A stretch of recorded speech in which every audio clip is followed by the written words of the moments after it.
Do you think life is simpler as time evolves? For some, it can be more complicated when facing issues about health, estate plans, probate, long-term care, and more. That's why Attorney-CPA Joe Cordell hosts ElderTalk with Tucker Allen, providing intelligent answers for those thinking about their future. Here's Attorney-CPA Joe Cordell. Welcome to another episode of ElderTalk. This week, we have a guest to talk to you about some very interesting ways to find money for your retirement.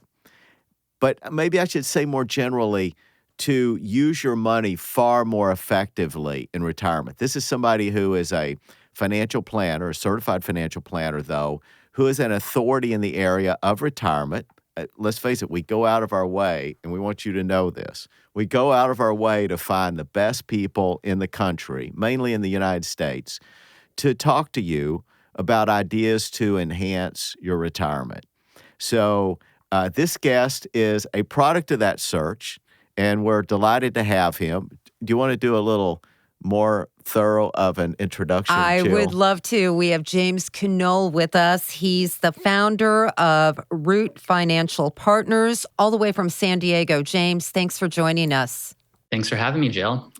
And it's actually Root Financial Partners in San Diego, right? Root Financial Partners here in San Diego, California. That's right. I have to tell you, your videos are all over YouTube. People who want to get additional information about our guest, definitely check out lots of great informative videos. So we actually had to spend some time to decide what topics are we going to focus on today to best use your insights. And so we've set out an outline that we think will touch on, I think, among the most interesting topics we can cover. One topic you had brought up in one of your interviews was retiring at the wrong time can impact your standard of living or the quality of your retirement. Say a little more about that. I assume it relates to the state of your investment balance at that time? Yeah, and thank you for that, Joe, and appreciate the kind words about the videos. So the wrong time can mean a couple of different things. There is the wrong time in terms of, do you retire, then a 2008 type happens. Something totally out of your control and the stock market drops 40+%, versus the wrong time of things that are within your control of, do you have enough in your portfolio? Have you maximized your Social Security benefit? Do you have a tax strategy, an income strategy, things like that that are fully in your control, but if not done properly before you retire, could also be the wrong time. So it's that fine balance with any type of planning of, there are certain things that will just always be out of our control. Can't control the economy, inflation, stock market, things like that. There are other things that are fully in our control. And how do we make sure that we minimize the impact of retiring at what could be the wrong time based upon those things that are in our control? So yes, I think a lot of people without a plan, it's hard to know, is this the right time or is this the wrong time? Because we just don't know what this balance I have or these resources I have can really do for me.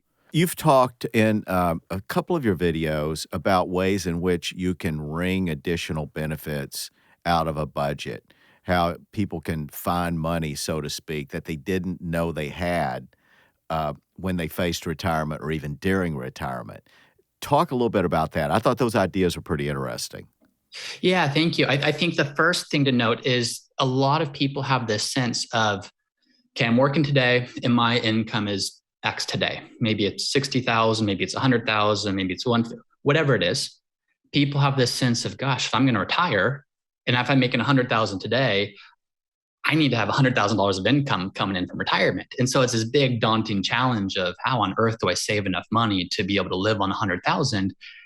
And what a lot of times they don't realize is, well, today you're making 100,000, but today you're paying for a mortgage. Today you're putting money in your 401k. Today you're putting money in your other investment accounts, or maybe you're helping kids go through school. And so of that 100,000 that you're spending today, you're really not spending 100,000 on you. It's a smaller portion of that that's actually being spent on you. So as you're looking at your retirement budget, you have to compare, where are you today? What are you spending today? which of those expenses will remain. You're still going to be buying food. You're still going to be traveling. You're still going to be doing things with your money, but it's not going to look the exact same as it is today, which is actually really a relief for a lot of people when they realize, oh my gosh, the stress I was putting on myself of having to generate all this income. I show them, I'll say, look, really, you can generate a fraction of that and still maintain the same lifestyle you have today because maybe your mortgage is paid off and there's no more money going to the bank. You're no longer contributing to your 401k. Your taxes are probably a little bit lower. So helping to understand what does budget look like today is a helpful starting point, assuming someone's not retired yet.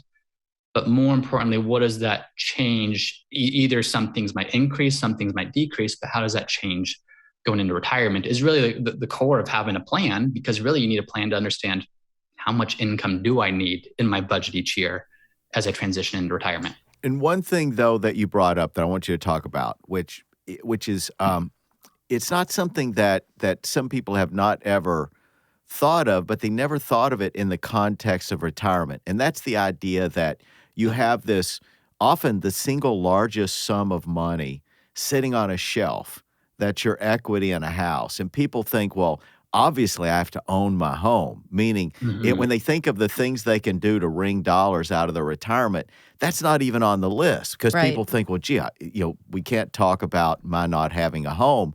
They seem to associate having a home with having $200,000 tied up, just locked down and of no significant benefit when they could free up those dollars. Talk about that you did a video where you emphasized this as something to consider. Yeah, I think that so often, so financial planning and investments, it's all very nuanced. And to keep things simple, we have these rules of thumb. Here's how much you should withdraw. You should own your home. You should pay off your mortgage before retirement. There's all these, you should do these things, because I think that's the most simple way for us to grasp what on earth do we do with all this financial complexity that we all face. But the reality is, there's no you should do this. It's what's right for your situation. And for some people, hey, great. That means keeping your home, keeping all the equity. That's where you're going to be throughout retirement. For others, that's not the case, either because they sell and they downsize and unlock equity, or there's other strategies of what to do with it.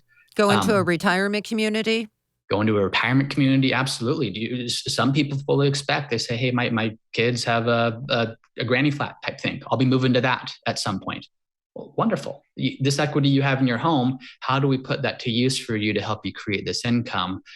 And it's really just getting a sense of what options are available. Once you understand what do you want retirement to look like, what options are available to create that future between equity in a home, investment, savings, whatever it might be. Yeah, and often the ideas that made sense when you're in the accumulation phase of your life, that time during which you're saving money, maybe at different levels, but it's all about primarily accumulation versus consumption. And then there should certainly be a point in everyone's life when a switch is turned and suddenly they say, okay, now we've done this for a purpose, and the purpose was to get us to this point where we can start consuming more.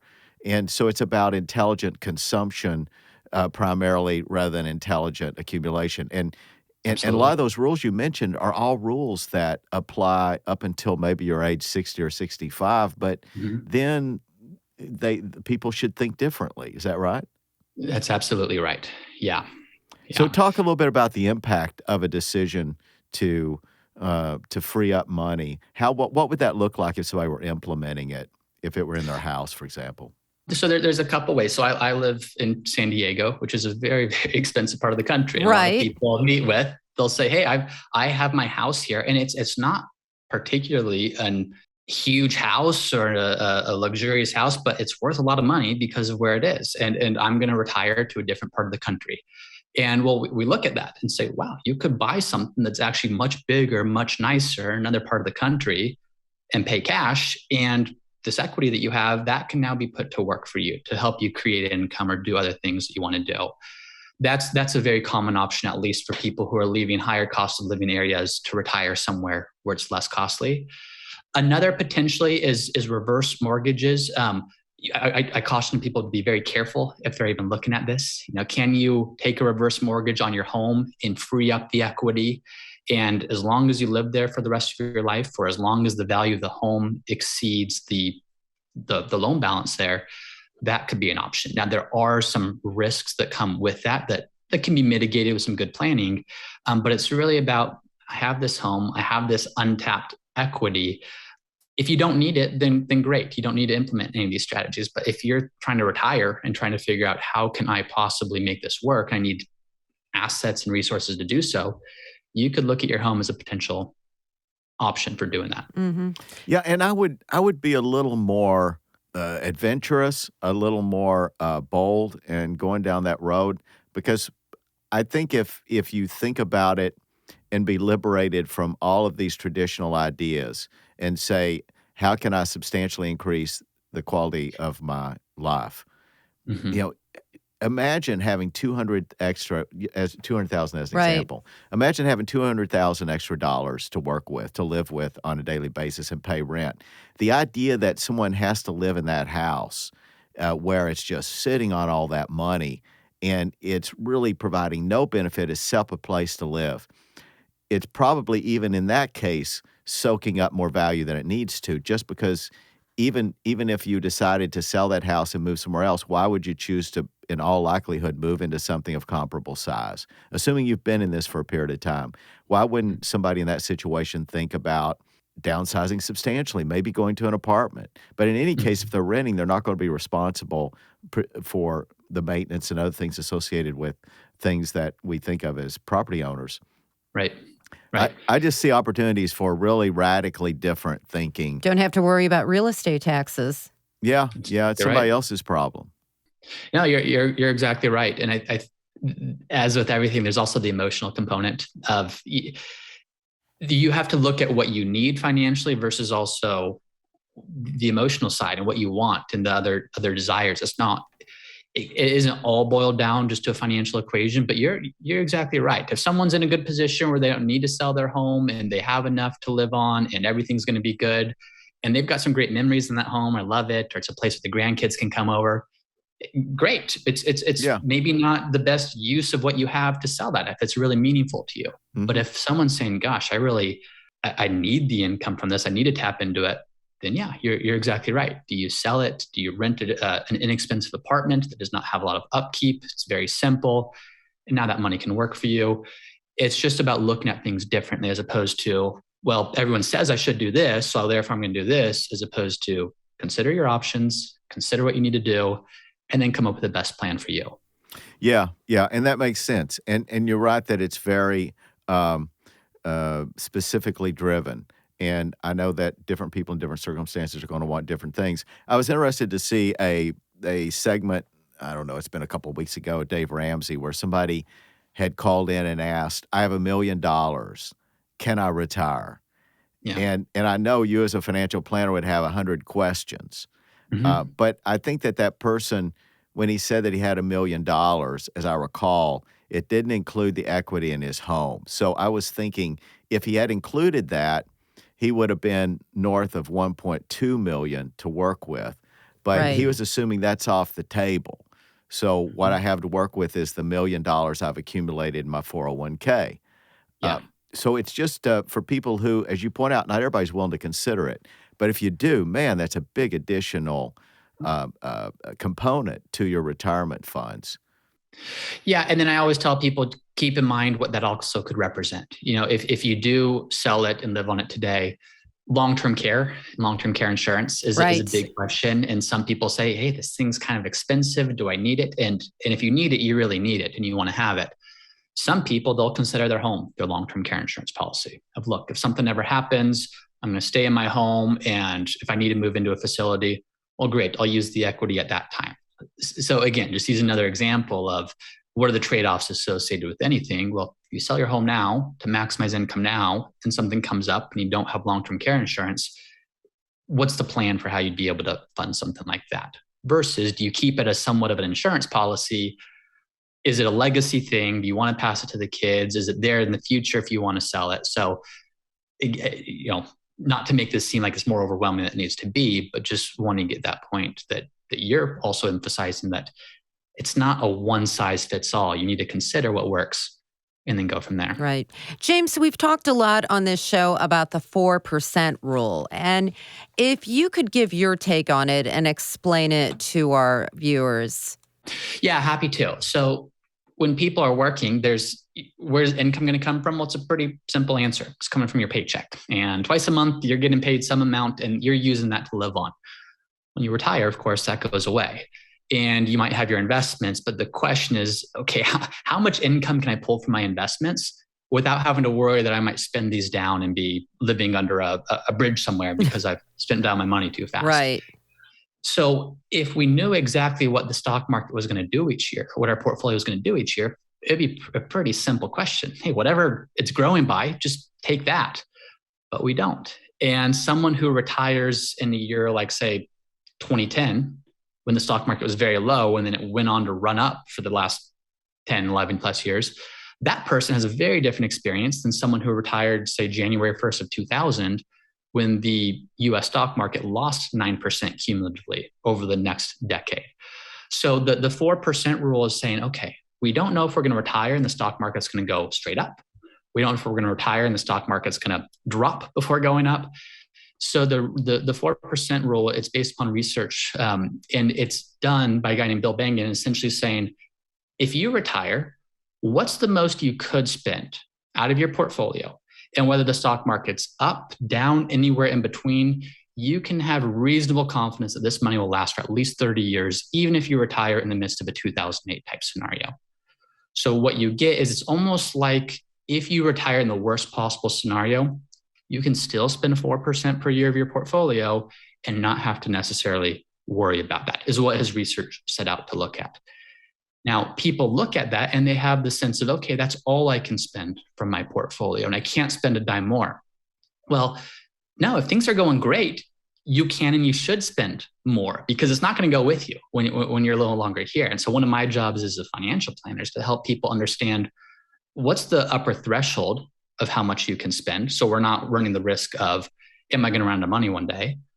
But also sometimes encouraging people to spend more, of saying, look, that you've worked for this. This represents a lifetime of saving and investing and sacrifice and hard work. Let's make sure we're enjoying this to the fullest extent possible while not enjoying it so much that we're really in a hard place as we start to get older. So the 4% rule was the first attempt to really address that. How much can you take from your portfolio? But it was fairly simplistic. It was assuming, what if you have half of your portfolio in US stocks and half of your portfolio in US bonds? And you choose a withdrawal rate and go from there. Research since then has come along and said, look, what if instead of just owning two types of investments, what if you also own some small companies? What if you also own some international companies or emerging markets or real estate and diversify more? And what if, on top of diversifying more, you apply some guardrails? So this is, if you've heard the term Guyton's guardrails, a guy who came up with this approach that says, look, let's not just be spending one amount and keep that static. What if you're taking a more dynamic approach where if things are going really well in your portfolio in the market, there's some rules that you follow that says, if these things happen, you can spend more and enjoy more of your portfolio.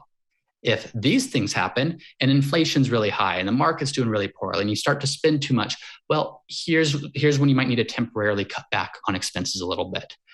And so he showed that if you do that, diversify further and place some guardrails around your portfolio, the 4% rule is a good place to start, but you could increase that to 5.5% or more if done effectively. And assuming you're following those rules, be able to take more out of your portfolio and still have that you can't say guarantee, of course, because this is just right. Looking at historical data, but be reasonably assured that portfolio is going to last at least 30, 40 years into retirement. So 4% rule, I think it's a good place to start. It gives you just a good, simple rule of thumb of how much can I draw from my portfolio, assuming I'm invested a certain way. But there are actually ways to take out more if you implement some of those changes I just discussed. Yeah, it's this is such a hotly discussed issue now. And to kind of give a broader context for viewers that has stimulated this 4% discussion so recently and the challenges to it is you have these two countervailing forces, both of which are bad for, this traditional strategy. One, of course, is inflation. So maybe this is transitory. Even Powell's run from that term. I think he's officially said, let's retire that term. Yep. But so we have the issue of inflation. Well, inflation, it means that in real purchasing power, whatever you withdraw may or may not buy what you think it's going to buy. So there's that force, which happens to be above 6% at the moment. Then you have the force that the rate of return that's available in the market now has been pushed down, although stocks, I know you could tell us in detail how stocks have performed over the last year and a half, but we're all, standing back agape that the market's gone up in real estate. So that there is pandemic. that, and that really, I think you would probably argue that that's what you have to look at. But the rates of return, though, that are available now, I mean, the rates of return in secure investments have been 2%. If Treasury bills were used historically as the benchmark. So, I mean, what were they? 1.5%, less than 2%. So this is historically low earnings that you can get on a safe investment. And remember that assumption about 50% being stock and 50% being bonds, probably AAA or at least investment grade bonds. Yep. So these two historical anomalies, I think we can say, pretty unusual that you'd have both of these at the same time. Very low interest rates and the highest inflation we've seen in decades.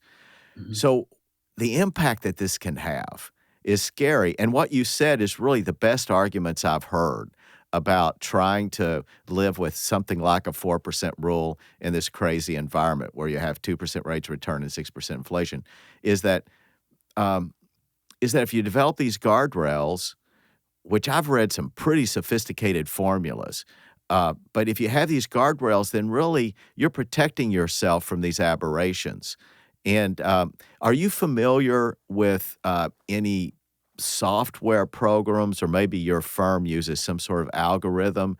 Because it's not enough for people to go off and do this on their own. If people are thinking they could do, which probably they could have done 20, 30 years ago, is take $1 million in a 401k and decide, I'm just going to I'm going to do this 4% rule on my own. Well, you can't anymore. It's too complicated, in part for the reasons I mentioned as well as what you've mentioned. It's dangerous.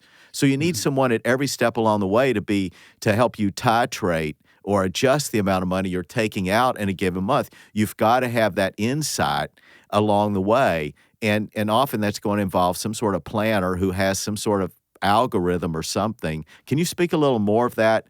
How you advise clients if they say, I'm going to do this 4%? Do they check with you quarterly? How often do they touch base? Yeah. So the way I do it with my clients is we have a few meetings throughout the year. One's typically dedicated to stuff like tax planning.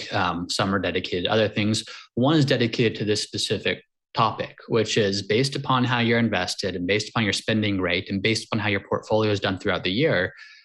I sit down and I calculate with them. What is the most amount of money you could look to spend the following year? And we make sure to do this regularly because it changes.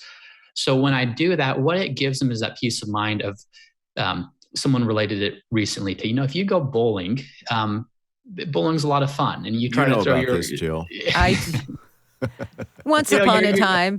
You're trying to knock those pins down. And sometimes those gutters get in the way of, if you don't release it right, or if something goes wrong, or if you slip up along the way, the ball goes sideways in either direction, you hit the gutter. Think of these guardrails of literally like those bumpers of, hey, let's go bowling. And you might be fine, but it allows a client to have the peace of mind of almost like, I'm going to throw my ball down the lane and know there's some bumpers. And that bumper is my financial planner and their understanding of how this works and helping me to calculate what are the thresholds on either side of, hey, if you're overspending over this amount, we're going to have a conversation because it's probably not a sustainable amount. It's probably real fun today, but it's not going to be real fun 10 years, 15 years, 20 years from now. And I'm not just looking at your lifestyle today. I want to make sure you maintain your lifestyle forever. I don't ever want you to feel that sense of financial insecurity of running out of money. On the flip side, I say, if you're not at least spending this amount, your portfolio is just going to keep growing. And the ironic thing is, it's the people that tend to be in the best position in retirement are the ones that have almost had that mindset of, I have to save and defer and push everything. And so I get to this point where it's like, look, They didn't inherit a ton of money. They didn't sell a business. They didn't get lucky, but they've just been really disciplined for 30, 40 years. And that mindset that got them to where they are, I have to come and help them almost rewire that to say, if you don't spend this money, here's the implications of that. And they're good implications. It means here's how much money you might have when you pass, but can we be intentional about taking that trip you've always wanted to take, giving that donation to this charity or this cause that's really important. Enjoying your retirement. Enjoying your retirement, exactly. And so that's where I come along as the guardrails, not just with the portfolio perspective, but understanding I want to make sure, if at all possible, you're spending somewhere between these guardrails to make sure that you're enjoying what you have, but not enjoying it so much that you run the risk of running out at any point. And you raise a good point, is that, and that's helpful to this whole project, is, properly planning for retirement with the assets you have, is that people are probably going to come in more often than not inclined to spend less than they should. It's just this thing that was wired into them over 40 years. Right. As you said, they've done this for 40 years. And now we're saying, okay, that was the right plan for that 40. Now let's talk about the next 40 years. And we want over that 40 years for you to ideally, leave something for your children. But I'm assuming most people are not in a position where if their kids don't get an inheritance, the kids are going to starve, meaning that the kids, are really depending on their parents to pay for their needs. Most people, that's not true for. So, so people walk in with the intention and the propensity to spend less than they should, not to overspend. So I guess it's not difficult to say to those people initially when you introduce this plan to them, look, you can spend this much. I know you're not inclined to. This is not what you're spending today, but you can spend more. Yeah. But then you acquaint them with the idea that the reason you can do this with peace of mind is that all along the way, every quarter for the next 40 years, we're going to circle back. We're going to look at your balance. And there may come a time when I'll say to you, we need to adjust down 20% or whatever it may be. But for the person who already is nervous about spending as much as you're telling them to spend when they start out, they're going to be prepared. I assume you prepare them for the possibility that this 4% rule is full of exceptions, and with these guardrails, times may come when I tell you you can spend more, and there are times may come when I'll tell you you should peel back some. Yeah, absolutely. If we could predict what the next 30 years of portfolio returns would look like, hey, we can set a number and forget it. But the market moves in unpredictable ways. No crystal ball. No crystal ball. I'd be lying if I said I knew where it was going to be in 12 months, 24 months, 30. It's unpredictable. Now, the beauty of good planning and designing an investment strategy that works for you is, to me, financial freedom is almost the freedom from not having to think about money anymore. It's just, I have done the right things. I've engineered my portfolio. I've engineered my plan to a point where if things are good, bad, anywhere in between, we have a contingency scenario for that. And what are we going to do to keep generating income, keep maximizing lifestyle, keep reducing taxes or whatever it is. And I can keep spending time with my grandkids. I can keep taking those trips I want to take. I can keep using my time how I want to use my time and not have to worry about what my stock app is telling me is happening in the stock market today. There's a plan for it. And there are already adjustments that are taking place by virtue of the standard operating rule, and that's that if it goes down, 4% means they're getting a little less. Yep. So those adjustments are occurring automatically from month to month or quarter to quarter. But it's just that the 4% rule was developed at a time when the economic environment was different. I think it'll return to what it has been, because really now is the deviation. Historically, if I'm sure, correct me if I'm wrong, I suspect over the last 100 years, we have had rates that were significantly above 1.5% as a normal safe investment return. And we had inflation that was below 6% on average. So I think right now is the anomaly. No, I would agree with that. I would also say that I wouldn't recommend, I think the 4% rule is wonderful. And it's almost like the foundational research that much more research has since been based upon and improved. So it's kind of like that starting point of anything. But the challenge with it today is exactly what you're saying, is rates are so low that half of your portfolio is just not doing much. And to me, the biggest risk, people look at retirement and they say, the biggest risk of retirement is the stock market and what it might do. And that is a risk of retirement. If you're too aggressive or not diversified or too concentrated in one thing, the stock market could wipe out your ability to retire if you're not diversified correctly. So what people make the mistake sometimes of doing is they get so conservative, saying, look, there's no chance I'm going to let that stock market derail my ability to retire. But what they do is they get so conservative that their investments are growing at some rate, but inflation's growing at a higher rate. And it's not like a quick, sudden, painful, their retirement's derailed, but 5 years from now, things feel a little bit tighter. And 10 years from now, it gets even tighter. And 20 years from now, they're thinking, I can't afford things I used to be able to afford. Because the biggest risk a lot of people face in retirement isn't the short-term ups and downs of the stock market. It's the long-term ability to maintain their purchasing power. And if you're too conservative, the cost of everything is going to go up far faster than your investments are growing by. And that's a huge risk, because it's easier to withstand short-term downturn as you're still working in the stock market.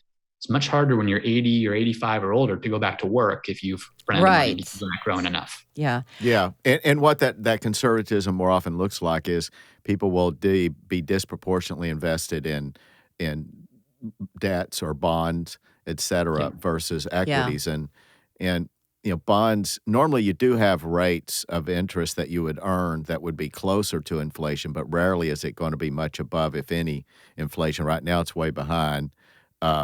Whereas equities, believe it or not, sometimes do well for a good period of time during an inflationary period. There's a time, of course, when everything blows up. But for a run of 5 to 10 years, equities can do fine in inflation as long as there's pricing power to increase the cost of goods and services. Right. Yeah, exactly. And James, getting back to when to retire, you claim that delaying retiring by just 1 year can have a huge impact. And you wouldn't think 1 year could make that much of a difference. Can you talk about that?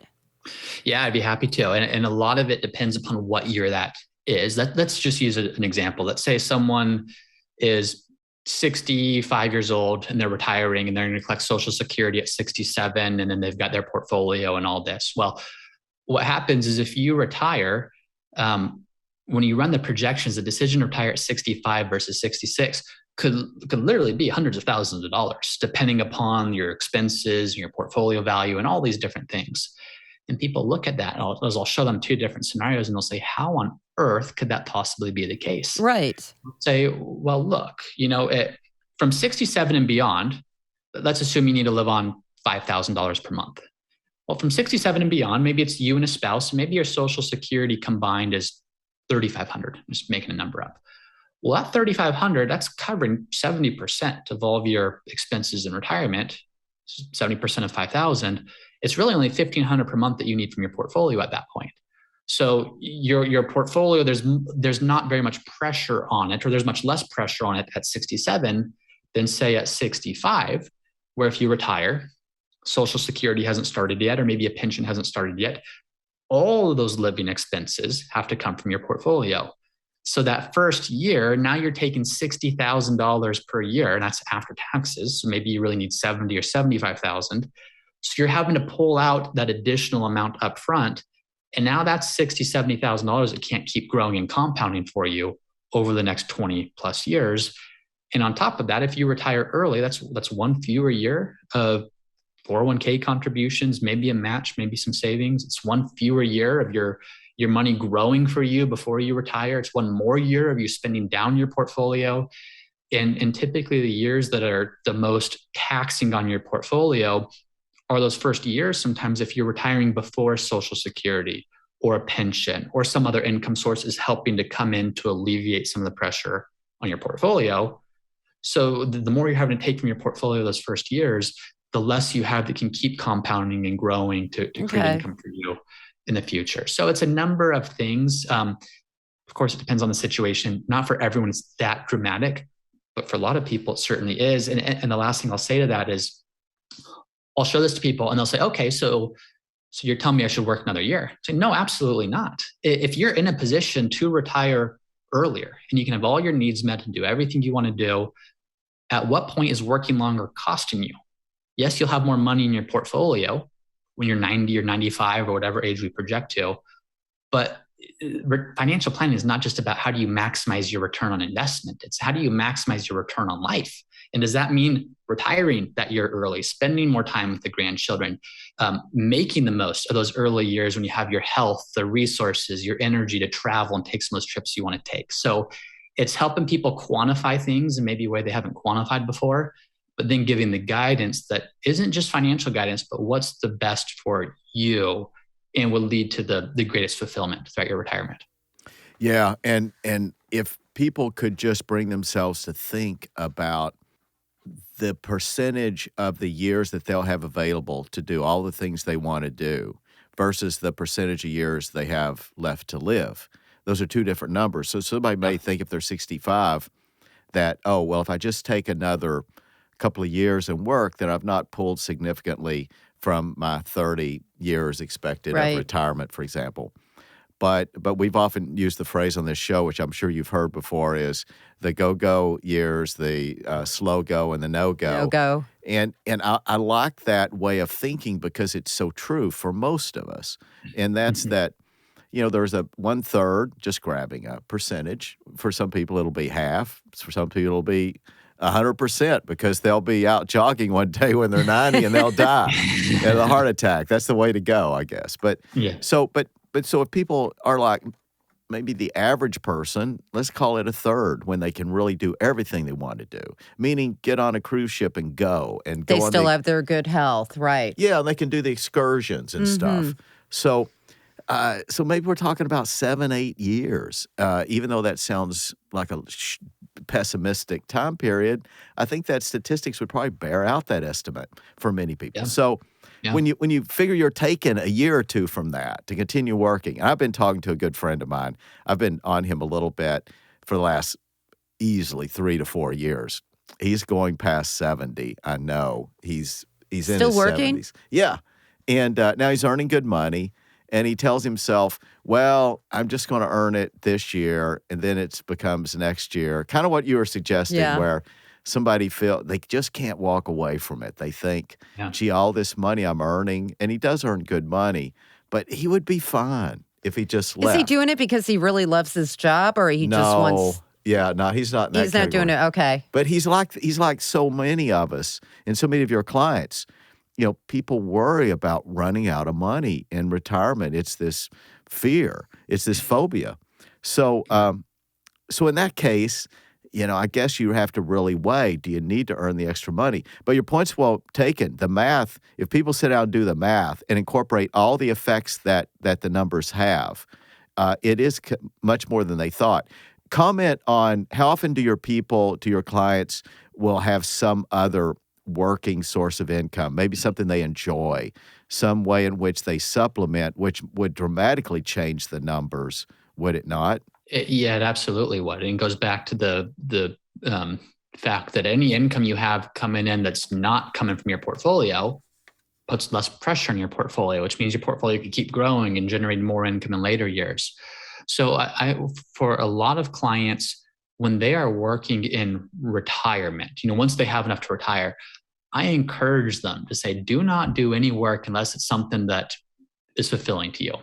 Because if it's not, even though financially it's beneficial for you, overall it's costing you. Back to your point, hey, retirement might be 30 years, but those go-go years, those really great years might be a fraction of that. So, some will. A lot of people almost like to think of it as extra bonus type money. Okay, well, it's just some extra spending money. It's nothing that we want to plan on. They want to know that they're financially secure between their other income sources and it's not dependent upon their part-time work. A lot of them is volunteering. Maybe it's helping out with the charity they care about or helping out at their church or something like that. You're working, but you're not. It's not an amount of income that's going to, be life-changing. You used a phrase a while ago I hadn't heard before, and it's a good, as we wrap up here, a good way to think about this whole conversation. The biggest question is the rate of return on life. right? You used that phrase a while ago. And it's interesting because people confuse rate of return in their investments.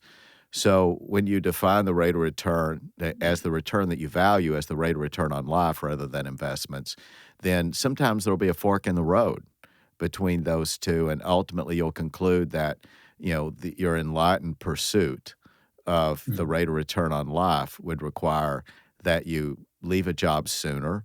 In some cases, it would dictate you stay for a while because it's an enlightened sort of concern. So you want to maximize your return on life, and that's a different way of looking at your income. Yeah. What's the sign of a good financial plan? Is it having $1 million in your portfolio? Is it having $5 million in your portfolio? Is it no? A sign of a good financial plan is a life well lived, because our finances are just a tool to help us do what we want to do. Very different for everyone. Whether you have $100,000 or $10 million in your portfolio, if you are living the life you want to live, I would say your financial plan is in order because it's supporting that. And so that's why all of these rules of thumb or things like that, they're very helpful starting points. But the best plans are when you're intentional about understanding what are my goals, my values, what I want to be able to accomplish, which is much deeper than a financial conversation. It's really philosophical and at the core of who we are as people. And then how do our finances just come alongside that to support that goal as opposed to being the goal in and of themselves? Yeah, good point. Very well said. Let me ask you a couple questions before we wrap up here. So though you're located in San Diego, you have clients around the country? Correct. So you don't have problems servicing clients in other states? Most of my clients come from other states because of podcasts or YouTube videos. They'll find me online, and very rarely are they coming to me. I shouldn't say rarely, but yes, very often are people coming to me out of state. So you're a certified financial planner, which I've talked up a lot on this show because I think it's a great credential. So how are you, if you don't mind my asking this question, how do you charge your clients? Do you do hourly fees or do you do assets under management? What's your method of compensation? It's assets under management. The approach that we take where it's before talking about your finances, I want to know you, your goals, your values, that return on life thing I just talked about. I can't do that with a client on an hourly call. I can't do that with a client on just a one-off thing here or there. It's understanding them holistically. It's understanding their financial situation holistically. And then it's guidance that kind of goes with them over the course of their retirement. It's not that transactional type of experience, which is nothing wrong with that. Some people, that's really great. They offer great services that way. People get great value out of that. Our approach just doesn't fit that. Okay. Yeah. And I know there are advantages to both. We've talked on the show about there are advantages to paying hourly. But as you point out, probably the norm, the more common than not, is what you do, which is based on a percentage of assets under management. All right. I was just curious. Great guest. I appreciate your coming on. Thank you for joining us, James. We've got to circle back. And for others, Root Financial Partners, we can indicate this on the website. Yes, we can. Yeah. So hopefully we'll be able to have you back on. We'd love to. Good. Thank you for having me. Wonderful information. This has been another episode of Elder Talk. Till next time, take care. You've been listening to Elder Talk with Tucker Allen, providing intelligent answers for those thinking about their future, with Attorney-CPA Joe Cordell. Sponsored by Tucker Allen, your estate and elder law advisors. For more information, visit tuckerallen.com. Listen again next Saturday for another edition of Elder Talk with Tucker Allen. The choice of a lawyer is an important decision and should not be based solely on advertisements.